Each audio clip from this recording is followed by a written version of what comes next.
ഇടുക്കിയിൽ 3.5 വയസ്സുകാരൻ ഒഴുക്കിൽപ്പെട്ട് മരിച്ചു. പൂപ്പാറ കാവുംഭാഗം പുഞ്ചക്കരയിൽ രാഹുലിന്റെ മകൻ ശ്രീനന്ദാണ് മരിച്ചത്. വീട്ടിലെത്തിയ ബന്ധുക്കൾക്കും വീട്ടുകാർക്കുമൊപ്പം പന്നിയാർപ്പുഴ കാണാൻ പോയതായിരുന്നു ശ്രീനന്ദ്. ഇതിനിടെ പാറയിൽ നിന്നും തെന്നി പുഴയിൽ പതിച്ചു. ഡാം തുറന്നു വിട്ടിരുന്നതിനാൽ നല്ല ഒഴുക്കുണ്ടായിരുന്നു. ഏകദേശം 25 മീറ്ററോളം ഒഴുകിപ്പോയ കുഞ്ഞിനെ പുഴയിൽ നിന്നും എടുത്ത് ആശുപത്രിയിലെത്തിച്ചെങ്കിലും ജീവൻ രക്ഷിക്കാനായില്ല. മൃതദേഹം പോസ്റ്റ്മോർട്ടത്തിന് ശേഷം ബന്ധുക്കൾക്ക് വിട്ടു നൽകും. ശാന്തൻപാറ പോലീസ് മേൽ നടപടികൾ സ്വീകരിച്ചു. കുട്ടി ബന്ധുക്കൾക്കൊപ്പം പളനി സന്ദർശനത്തിന് പോകാനിരിക്കെയാണ് അപകടം നടന്നത്. News desk press Malayalam.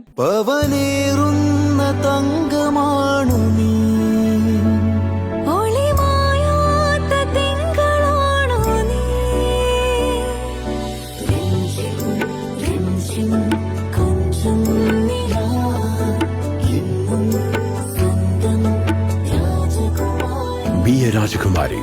Rajakumari Gold and Diamonds. The trust of Travancore. Rajakumari.